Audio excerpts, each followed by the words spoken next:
노아 가정 중심한 복귀 섭리. 아담 가정에서 아벨은 믿음의 기대를 세웠지만 실체 기대에서 가인이 아벨을 살해함으로 말미암아 실체 기대가 세우지 않았다고 그랬습니다.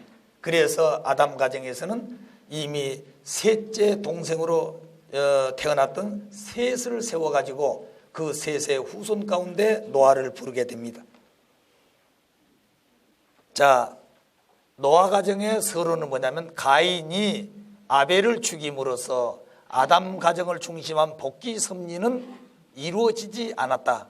그러나 창조 목적을 완성하시려는 하나님의 뜻은 변할 수 없는 것으로 절대적인 것으로서 예정하시고 이루시는 것이므로 하나님은 아벨이 하늘을 대하여 충성했던 그 심정의 터전 위에서 그의 대신으로 셋을 세우셨다. 그리하여 그 후손에서 노아의 가정을 택하시고 아담 가정의 대신으로서 세우시어 새로운 복귀 섭리를 하셨던 것이다. 창세기 6장 13절에 모든 혈육 있는 자의 강포가 땅에 가득하므로 그 끝날이 내 앞에 이르렀사오니 내가 그들을 땅과 함께 멸하리라고 하신 말씀대로 홍수 심판을 하신 것을 보면 그때도 말세였다고 하는 얘기입니다. 언제가요? 노아 때가. 자, 그러면 노아 가정에도 메시아를 맞이한 기대가 세워져야 됩니다. 왜냐하면 타락한 인간은 창조 본연의 인간으로 복귀되어야 하는데 그러기 위해서는 메시아를 만나야 한다. 메시아를 만나려면 메시아 기대를 세워야 되고 그 메시아를 기대를 세운 이유는 타락한 세계에 메시아를 보내면 그냥 기대가 없으면 죽인다 그 말입니다. 그래서 타락한 인간은 메시아를 맞이하기 위한 기대를 세우는 것이 메시아를 위한 기대인 것입니다. 그럼 노아 가정에서도 믿음의 기대는 중심 인물이 노아고 조건물은 상징적 헌재로서의 방주가 됩니다. 이때부터는 이미 일대에 아담이 가야 될 그런 기간이 지났기 때문에 이미 1600년이 지났어요. 그래서 믿음의 기대를 세우는 기간은 120년, 40일, 21일, 40일 이렇게 수리적으로 탕감 조건을 세우는 기간이 있는 것입니다. 자, 이 내용 나중에 설명을 해드리겠습니다. 실체 기대는 실체 헌재를 통해서 천사장이 아담에게 애중굴통하지 못해 들어왔던 타락성의 성품을 중심 인물인 함과 더불어서 그 형입자인 셈이 애중굴통을 세워야 됩니다. 그러기 위해서는 이 함은 아버지의 믿음의 승리의 내용을 계승해가지고 계승받아야 됩니다. 그런데 함은 아버지의 승리한 120년의 방주의 그 기대를 상속받지를 못합니다. 그래서 함은 실체 기대의 중심 인물로서의 분립된 차자로서의 자격은 갖췄지만 책임을 할 수 있는 자리가 되지 못했어요. 그래서 노아 가정의 실체 기대에서는 조건은 타락성 복견 탕감 조건인데 결국에는 셈이 함을 통해서 애중을 통해야 되는데 함이 실수함으로 말미암아 셈이 아벨을 통해 갈 수 있는 길이 막혀버렸습니다. 아담 가정은 아벨은 책임을 했지만 가인이 아벨을 죽임으로 그 길이 막혔고 노아 가정은 함이 책임하지 못해가지고 셈이 갈 길이 막혔다 그 말입니다. 자, 믿음의 기대 좀 구체적으로 설명합니다. 중심 인물은 노아가 됩니다. 그래 노아는 제1 믿음의 조상이라고 그랬고 원래는 제1 믿음의 조상이 아담이 돼야 되는 거죠. 그래서 아담이 믿음의 조상이 못되기 때문에 노아는 120년 방주를 지음으로 말미암아 믿음의 조상이 되었습니다. 그리고 아담부터 노아까지 10대를 거쳐서 의인이었던 노아를 부르십니다.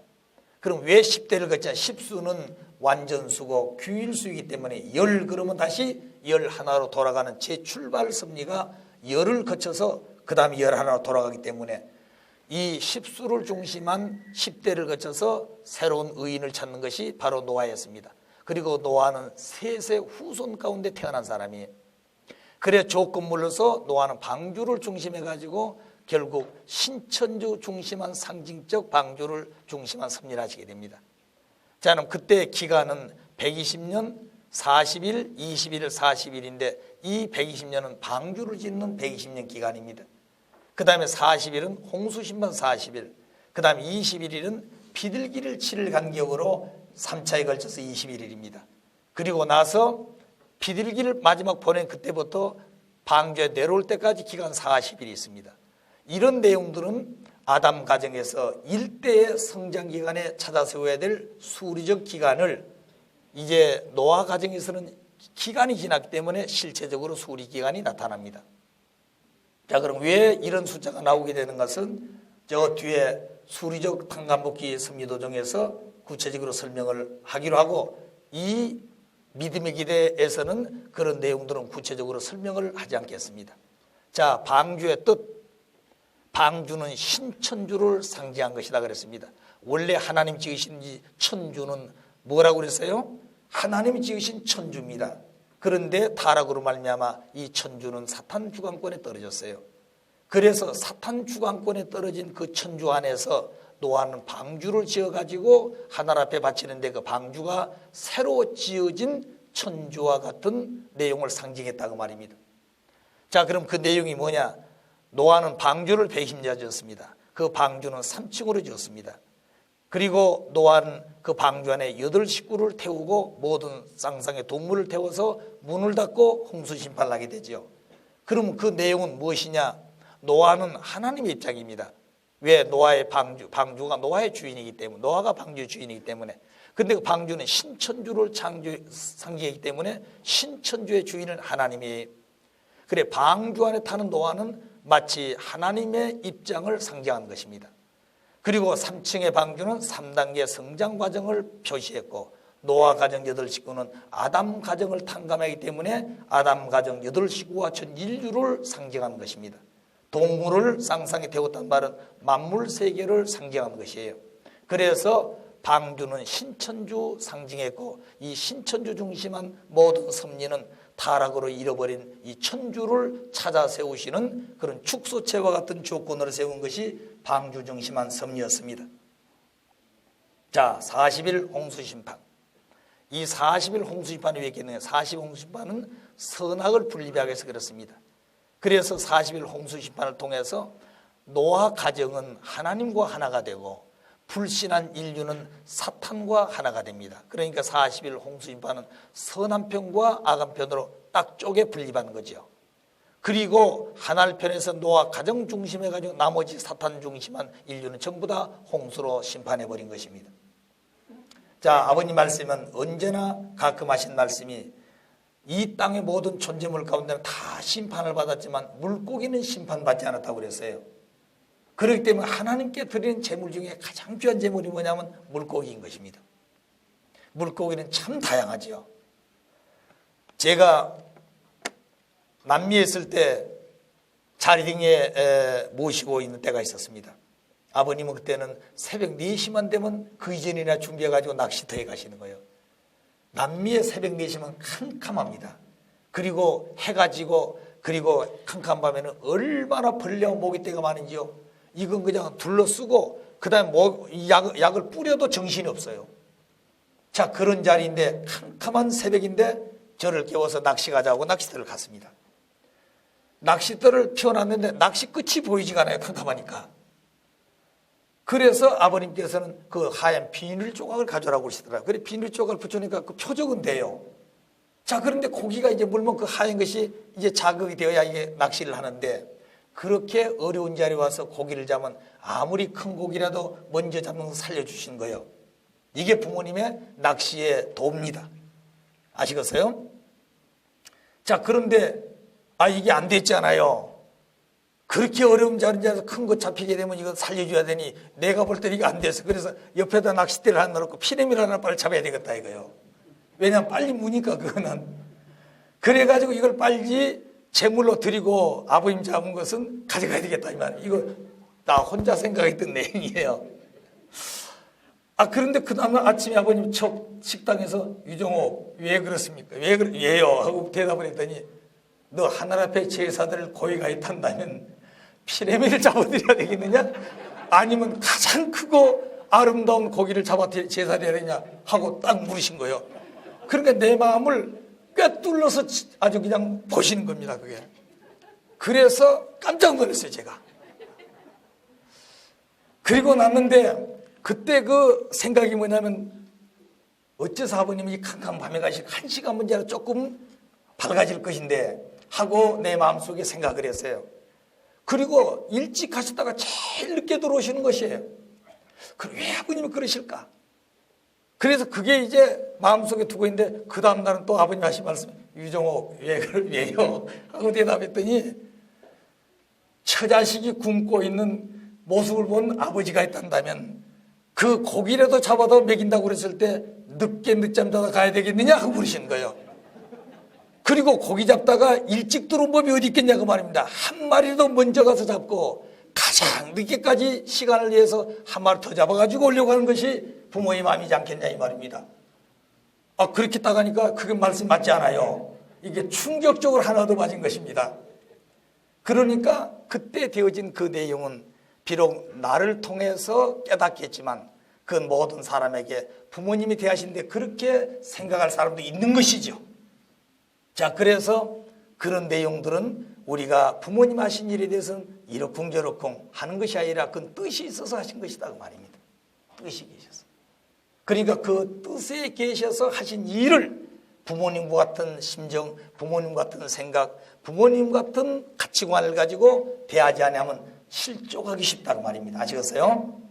그 데려다니는데 철이 없으니까 따둑거리고 데리고 다니지만 부모님의 심정에 대해서는 자료를 못 쓴다 그 말이에요.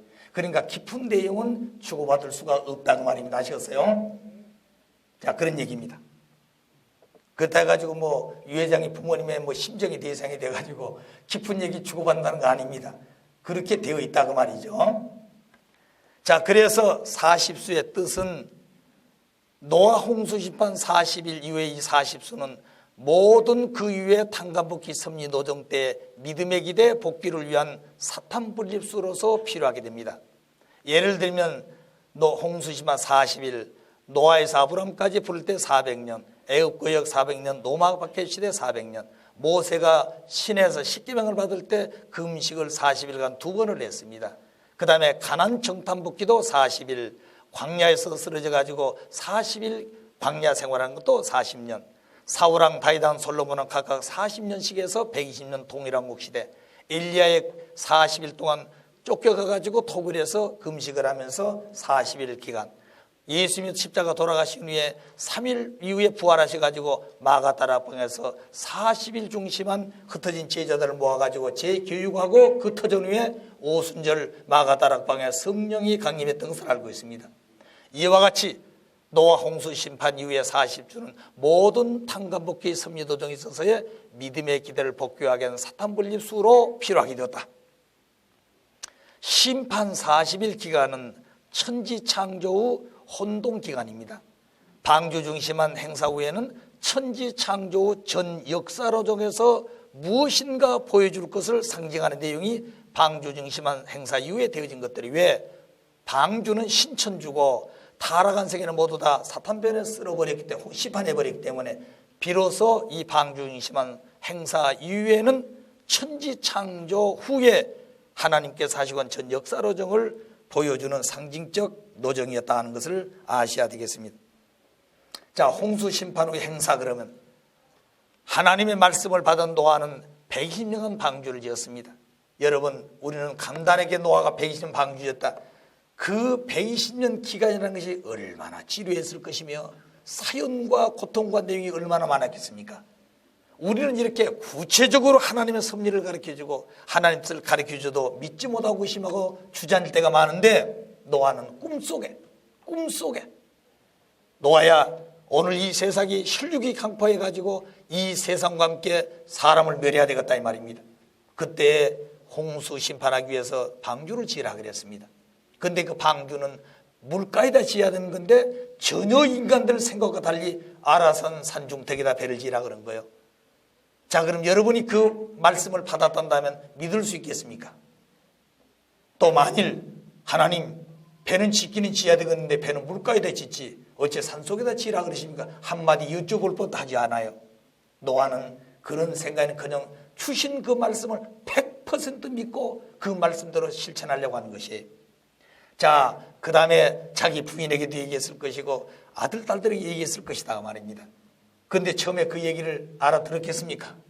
그 노아는 실체적으로 하나님 말씀을 받은 자이기 때문에 강하고 담대하죠. 그런데 부인과 처자식들은 잘 모릅니다. 그러나 남편이 하도 그렇게 하는 것이 절대적으로 생각하고 하고 있기 때문에 협조는 하게 된 거죠. 그래 처음에는 도시락도 사주었을 겁니다. 왜냐 언제 산에 올라갔다 밥 먹으러 왔다 갔다 하겠어요. 그런 시간이 없다고 말입니다. 그렇기 때문에 아침에 일찍 나가면 밤늦게 돌아오는 거죠. 그때 이 부인은 도시락을 한번 싸서 주었을 것입니다. 그것이 10년, 20년, 30년 끝이 없이 보인다고 말이에요.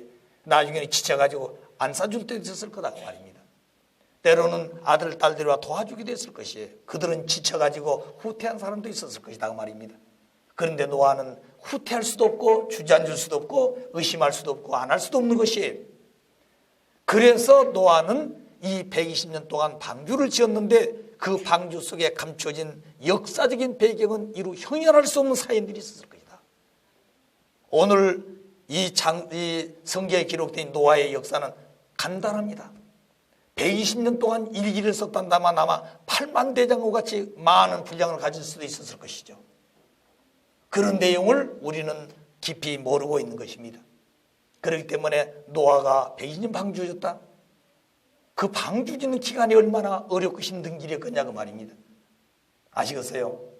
외적으로 나무를 잘라서 짓는 것도 힘들었습니다만 심정적으로 부딪혀는 고통이 더 컸다는 거예요. 주변에 이해를 못했다고 말입니다. 그런 자리에서도 하늘과 약속했던 약속을 지켜왔던 노아 위대한 사람이에요. 위대한 사람입니다. 그래서 하나님은 노아를 제1 믿음의 조상으로 세웠습니다. 그리고 방주를 다 짓고 나니까 비로소 홍수 심판을 선언하고 일주일 뒤에 문을 닫고 일주일 후에 홍수 심판을 40일간 주야로 했습니다. 그때 모든 사람들은 비가 오고 또 물이 많이 있어서 홍수를 날 것 같았다면 노아의 말을 들었을지도 모릅니다. 그런데 배는 산속에다 지어놨지 날은 가물어서 먹을 물이 없을 정도로 가물고 있는데 느닷없이 홍수가 나고 해칠 때 그 노아 할아버지는 미친 사람으로 보았지 않겠습니까? 오늘 어떤 사람이 서울 남산 꼭대기에다가 배를 지어놓고 홍수 심판할 것이 배를 타러가면 누가 그 배 탈 사람이 있겠습니까? 다 미쳤다고 그러지. 자, 그런데 노아는 그 말씀을 철석같이 믿고 그렇게 했다고 말이에요. 그래 문을 딱 닫았습니다. 그리고 비가 하늘에서 오고 땅에 솟아났어요. 그러면 사람들은 점점점 야 이거 비가 오다 멋지겠지 했지만 그게 나중에는 들을 덮고 산을 덮고 그리고 아라산 산까지 다 덮었을 때 그 속에 지었던 배는 이제 물 위에 떠 있게 됐다 이 말입니다. 그때 모든 사람들은 아우성을 치고 노아 어디 있냐고 노아 방주 타겠다고 쫓아가면 소용없는 거예요. 왜? 이미 문을 닫은 이유는 들어와야 들어올 수가 없는 것이에요. 왜냐하면 그는 사탄과 일체 관계를 가지고 있기 때문에 하나님 편에 서 있는 방주에 들어올 수가 없는 것입니다. 그럼 왜 노아 가정에서는 믿을 수 없는 그런 입장을 방주를 통해 승리하셨을까? 아담 가정에서 하나님의 말씀을 절대시하고 믿어야 될 아담은 그 믿음을 잃어버렸습니다. 그러면서 노아 가정은 아담 가정을 탕감복귀해야 될 가정이기 때문에 노아 가정은 아담이 세우지 못한 그 믿음을 세워야 되는 가정이기 때문에 누구도 믿을 수 없는 자리에서 믿음을 찾아 세워 나오는 것이 노아가 방주 짓는 섭리입니다. 그렇기 때문에 방주문을 딱 닫고 나면 옆에 와서 두들겨도 문을 못 열어준다고 말입니다. 이미 믿을 수 없는 자리에서 믿음을 세우는 것이 바로 그 노정인데 믿을 수 없는 자리에서 믿지를 못했다고 말입니다. 자, 그러니까 우리는 언제 그런 자리에 실족할 수 있는 내가 될지 모르니까 절대 믿고 절대 사랑하고 절대 복종하라는 말씀이 복된 말씀이다 그 말이에요. 자, 그 다음에 주야로 홍수 심판에서 이제 아라산 산에 지었던 배가 떴습니다. 그리고 150일 동안 그 배가 떠댕겨요. 그리고 40일 이후에 그 배가 아라산 꼭대기에 닿았습니다. 그리고 그 방주가 산에 닿았을 때 그때 까마귀를 내보냈습니다. 까마귀가 방주를 빙빙 돌다가 다시 돌아왔다 그랬습니다. 그럼 까마귀의 역사는 뭔가 하는 것을 나중에 설명을 하죠. 자, 그 다음에 일주일이 지나서 비둘기를 보는데 첫째 비둘기가 돌아왔습니다. 노아는 그 비둘기를 받아들였다 그랬습니다. 두 번째 7일 후에 또 비둘기를 보냈더니 이 비둘기는 살지 못하고 감람나무 잎상 하나 물고 돌아왔다 그랬습니다. 역시 노아는 그 비둘기를 받아들였어요. 세 번째 7일 후에 또 보냈더니 그 비둘기는 돌아오지 않고 영영 환경에 살았다 그랬습니다. 자, 그러면 이런 내용들이 무엇을 의미한 것이냐? 홍수 심판한 이후의 행사는 창조 이후에 되어질 하나님의 섭리를 상징적으로 보여준 것이라 그랬습니다. 그래서 방주는 신천주 상징했고 40일 홍수 심판은 공하고 혼돈은 창조할 때 공하고 혼돈 가운데서 빛과 어둠을 세웠다고 그랬죠. 그와 마찬가지입니다. 그리고 까마귀는 사탄을 상징했는데 그 까마귀가 방주를 빙빙 돌았다고 하나만 뭘 의미하니 아담 에덴 동산에서 천사장이 해와의 사랑을 노린 것과 같고 아담 가정에서 가인 아벨 헌제시 사탄이가 침범할 자리가 어딘가 하고 헌제시에 노렸다 그랬습니다. 또 노아 가정에서 홍수심판 후에 노아 가정 중심해 가지고 사탄이는 침범할 자리가 없는가 하고 노렸다는 거죠. 노아는 절대적으로 기준을 세웠지만 그 부인과 아들 딸들은 그런 자리에 못 서 있었죠. 그러지 않아요? 그러니까 사탄 편은 이미 다 홍수심판은 없어졌어요. 그러니까 하나님만이 대할 수 있는 노아 가정만 있기 때문에 사탄이는 그 노아 가정에 다시 침범할 조건이 없나고 사탄 상징한 까마귀는 빙빙 돌았다 그랬습니다. 자, 그래서 결국 그 홍수심판 이후에 되어진 역사가 바로 그렇고, 그럼 비둘기는 3차 번의 내용은 무엇인가? 첫째 1차 번의 비둘기는 첫 아담을 상징했습니다. 그래서 첫 아담을 상징한 그 아담 상징할 때 아담을 통해 하나님은 창조 이상을 실현하려고 창조했습니다. 아담이 책임다 모두 타락을 했습니다. 그래서 아담은 타락해서 사탄 편으로 갔지만 하나님이 세우신 절대적인 뜻은 버릴 수가 없기 때문에 다시 하나님 받아들였습니다. 그래 타락한 후 타락한 아담은 상징했고 뜻이 하나님께로 돌아왔다고 하는 것을 비둘기가 다시 돌아왔을 때 받아들였다는 얘기가 되겠습니다. 자, 두 번째 비둘기를 내보냈습니다. 그건 후 아담으로 오신 예수님을 상징했습니다. 그때는 감람나무 잎사귀를 하나 물고 왔는데 그것은 지금은 살 수가 없지만 다음 용은 살 수 있다고 하는 것을 약속한 한 표시체인 것입니다. 그렇다고 이 내용을 그대로 생각하게 되면 예수님은 이미 죽으러 오실 것을 예정했다 이렇게도 표현할 수가 있습니다. 그러나 죽으러 오기 위해서 예정됐다는 것이 아니라 그건 앞으로 모세로정의 말씀 들어보게 되면 예수님이 십자가를 칠 수밖에 없는 사탄의 침범받을 조건을 이미 광야에 다 제시했기 때문에 인간 책임을 하지 못하게 되면 십자가를 칠 것을 이미 예시했던 내용이라고도 볼 수 있는 것이에요. 인간들이 책임했으면 예수님이 십자가에 돌아가지 않는다고 말입니다. 자, 그래서 불신할 경우에 예수님이 십자가에 돌아가실 것을 예시적으로 보여준 것입니다. 그러니까 불신하면 안 된다 하는 얘기가 되겠죠. 제3차 비둘기를 보냈는 3차 비둘기는 제3아담 재림주를 상징했습니다. 그 비둘기는 돌아오지 않았다 그랬어요. 그래서 재림주를 중심해서는 1차, 2차, 3차는 뜻이 완전히 이루어져야 되기 때문에 뜻이 지상에서 완성되는 그 내용을 보여준 것이 비둘기를 3번 보내신 내용이라는 얘기입니다. 그런데 이런 섭리의 뜻이 있어서 하나님은 방주 심판, 홍수 심판 후에 역사를 하셨는데 오늘 이 성경을 보는 사람들은 비둘기를 왜 3번씩 보냈을까? 그건 답답해서 물이 말랐는가만 확인하기 위해서 그렇게 했다고 해석하는 사람도 있습니다. 물론 그럴 수도 있겠죠. 그러나 그런 의미란다면 비둘기 내보는 구멍이라도 있을 것이다 그 말입니다. 공기통이라도 있을 것이고 또 자기들이 문을 열고 들어왔던 문도 있을 것이에요.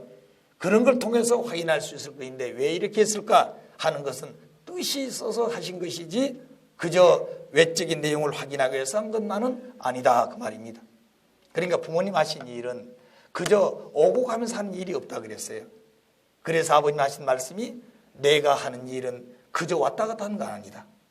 뜻이 있어서 그게 같고 그 뜻이 이루어질 때까지는 최선의 정성을 다해서 그것을 승리하고 그리고 그 기대 위해서 다시 또 다른 뜻을 위해서 가시는 것이지 그 뜻을 위해서 왔다가 그걸 이루지 않고는 거기에 철수가 안 되는 것이에요.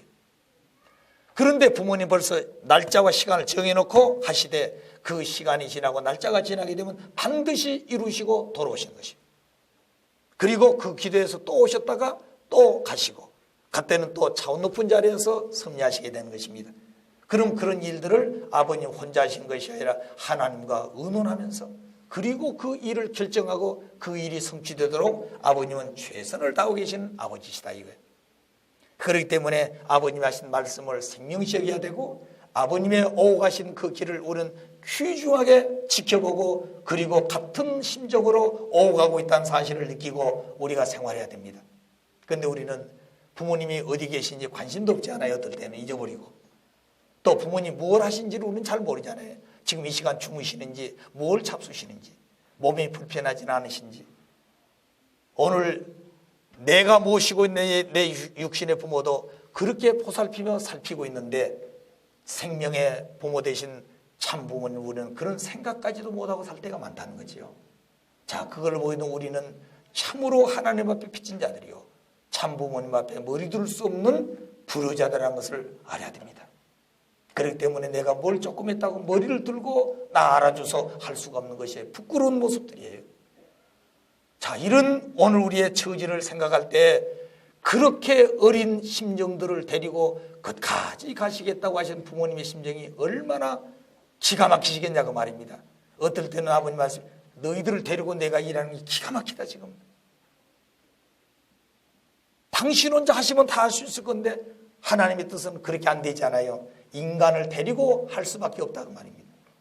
하나님도 당신 혼자 안 되는 것이 이 땅에 메시아는 참 부모님이 오셔서 참 부모님과 함께 일을 하시는 것입니다.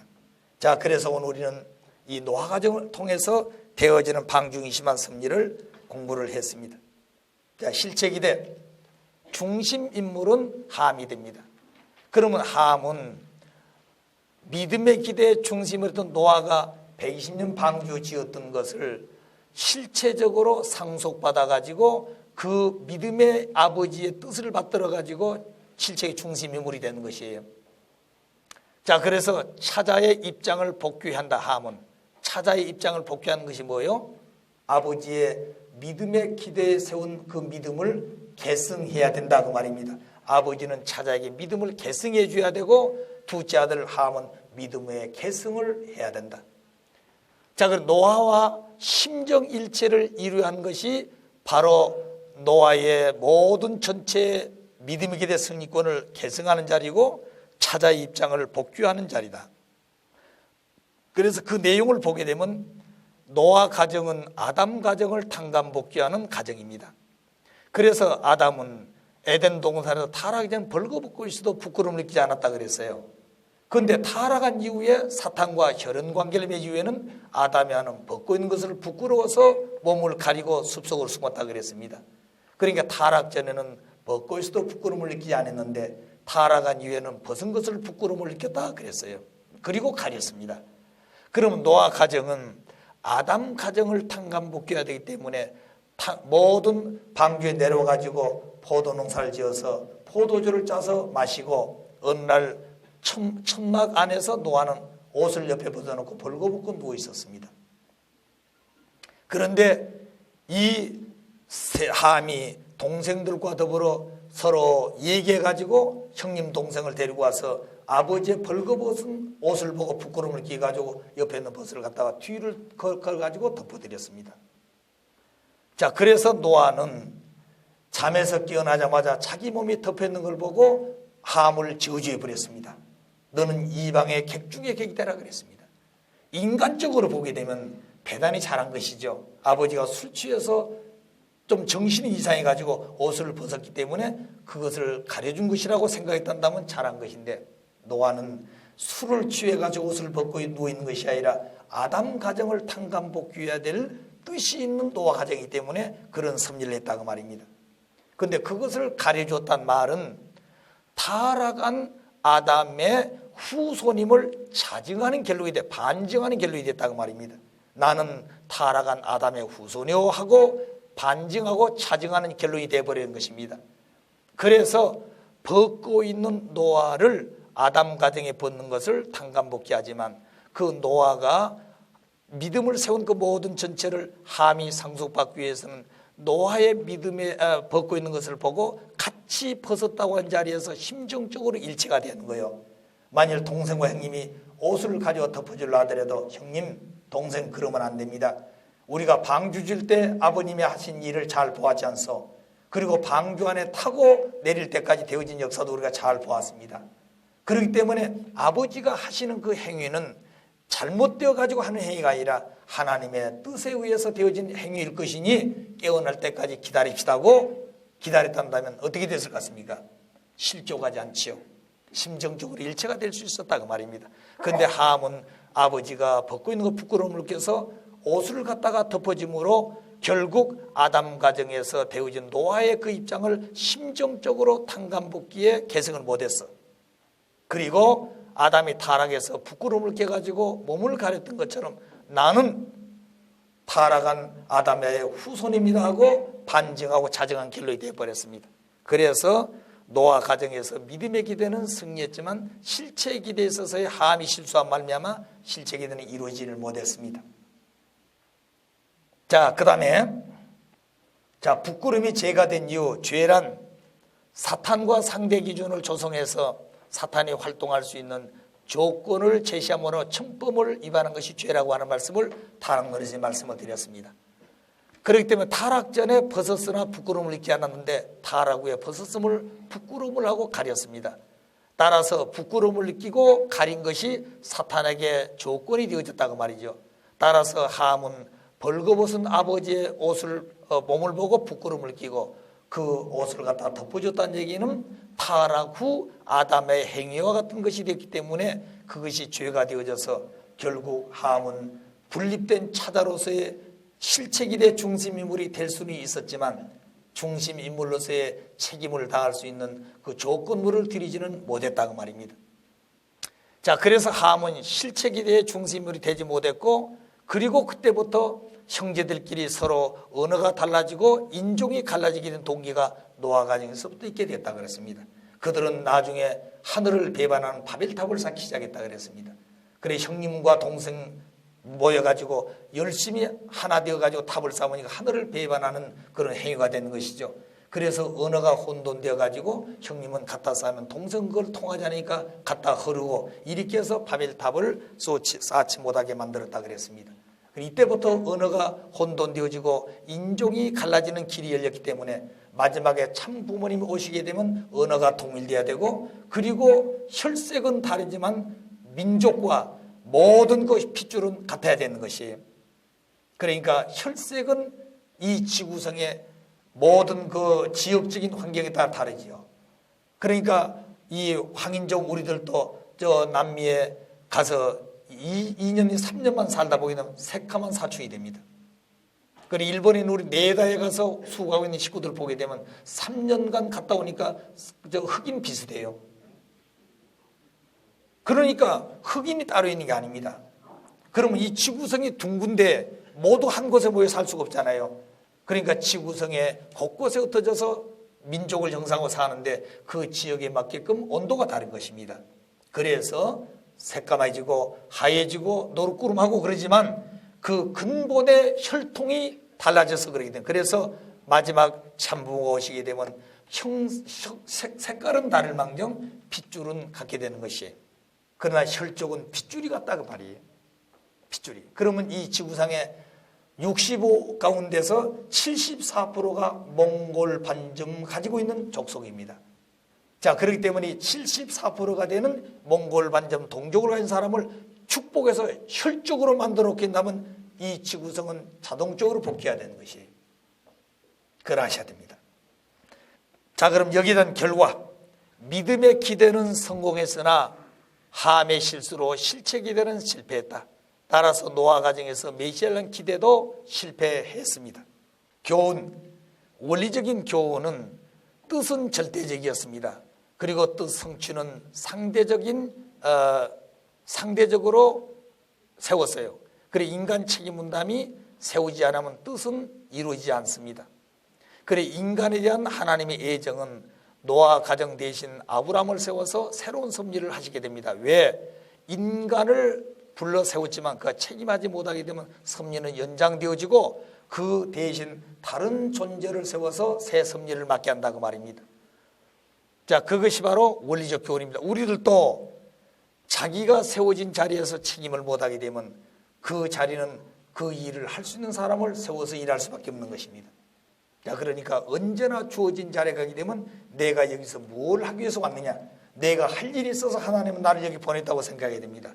그리고 기도가 정성들이면 그런 내용들이 보이고 느끼게 될 것이에요. 그리고 그것을 다 정리해 놓게 되면 하나는 또 나 자신을 다른 것으로 옮겨갑니다. 그걸 저는 지금까지 신앙하면서 많이 보고 채우라고 느꼈어요. 그러니까 벌써 인사이동 간다. 그럼 내가 거기 가서 뭘 할 것이냐. 내가 거기 가서 해야 될 일이 있어서 나를 보낸다고 말입니다. 그리고 가서 보면 틀림없이 있는 것이에요. 그것을 정리하고 나면 또다시 갑작스럽게 또 다른 데로 가라 그런 것입니다. 거기 가서 내가 뭘 할 것인가. 무엇 때문에 내가 거기에 보내냐고 말입니다. 아무리 어려운 것이라도 불평하면 안 되는 것이에요. 그 내가 가서 할 일이 남아있다고 말입니다. 자, 그럴 때 우리는 일하다가 열심히 해서 좋은 실적을 만들어놨습니다. 어느 날 갑자기 당신 저 지방으로 못 간다고 말입니다. 왜? 내가 지금까지 피땀 흘려서 정성들이 이렇게 교회를 부흥시켜놨는데 적어도 인사를 하면 그 기준에서는 보내주시오 그 말이에요. 그렇게 된 게 아닙니다. 왜? 가장 힘들고 어려운 것이 있다면 하나님 어디에 관심을 가지시겠습니까? 잘한대요? 잘한데도 관심을 갖겠죠. 그러나 하나님은 전체적인 섭리하시기 때문에 가장 어렵고 힘든 것에도 관심이 많으신 것이에요. 그러면 그 자리에 보낼 때 지극히 힘도 없고 연약하고 그저 어쩔 수 없이 자리 메꾸게 사람 하나 보내놨다. 그건 잘못된 것이에요.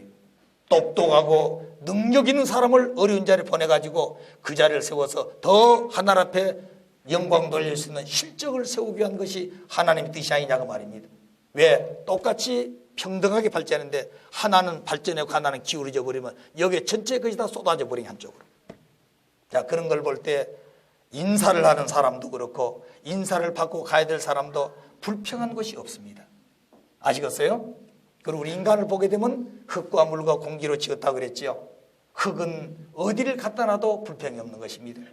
거룩한 자리에 있다 해가지고 드러내는 것도 아니고 시궁창에 갖다 던져놔도 그 흙은 그 자리에서 썩어서 또 뭐라 그럴까요? 연꽃이 피울 수 있는 그런 모습으로 영양 공급을 하는 흙이 되는 것이죠. 그렇기 때문에 흙은 어디 갖다 놔도 불평불만이 없습니다. 거기에 사명을 다하고 새 생명을 잉태할 수 있는 그런 요소를 가지고 있는 것이에요. 공기도 마찬가지입니다. 공기는 어디든지 통하고 어딘지 수평선을 이루는 것이 공기예요. 물도 마찬가지입니다. 물은 특별한 요소예요. 그래서 물이 가지고 있는 특징은 뭐냐면 낮은 것을 메꾸려고 하는 성질을 가지고 있습니다. 그래, 왜 물이 수평하느냐? 물은 낮은 것을 서로 메꾸려 하는 성질을 가지고 있기 때문에 물은 어디 갖다 놔도 수평선을 이루는 거예요. 그럼 오늘 우리는 어디 가더라도 그런 이상을 가지고 살아야 한다 이 말입니다. 흙과 같은 요소, 물과 같은 요소, 그리고 공기와 같은 요소, 이런 내용들을 우리 마음속에 간직하고 만물의 표상이고 만물의 영장이고 만물 전체를 총합 축소한 실체적인 내 몸이란다면 그런 삶도 마다않고 갈 수 있는 우리의 생활이 되어져야 진정한 신앙자의 도리가 아니겠습니까? 그게 하나님의 아들, 딸이 가야 될 길이고 생활해야 될 내용이 아닌가 생각이 되어진 것입니다. 주의해야 될 교훈, 노아 가정에서는 절대적으로 자기 생각대로 말하라. 자기 생각대로 하지 말라고 하는 것이 노아 가정에서 보여준 주의할 교훈입니다. 함은 어떻게 되었습니까? 자기 생각대로 했죠. 아시겠어요? 그와 반면에 노아는 자기 생각이라는 게 개입이 없었어요. 절대적이었다고 말입니다. 그래서 노아 가정에서 하나 우리가 알아야 될 것은 노아가 방주에서 문을 열고 내려올 때 노아는 부인으로부터 처자의 손을 들어 선사하고 내려와야 한다는 거예요. 이 시간 이후부터 잘못되어 가지고 나타난 것은 그 잘못한 사람이 책임을 지는 것이고 그것이 복귀섬 역사에 영향을 미쳐서는 안 된다고 말입니다. 그런 선서를 하고 내려왔다면 함이 실수했더라도 이렇게 노아가 120년 방주 섬겼던 까지 사탄이 침범할 수 있는 탕감을 치른 길은 안 됐을 것이에요. 자, 그런데 그걸 못하고 내려왔다는 거죠. 아버님 말씀에. 그렇기 때문에 부모님은 귀중한 일할 때마다 선서를 하신 것입니다. 어머님을 세우실 때도 하늘 앞에 손을 들어 선서를 시켰다고 그러셨습니다. 우리가 축복을 받을 때도 선서하지요. 문답식 하지 않습니까?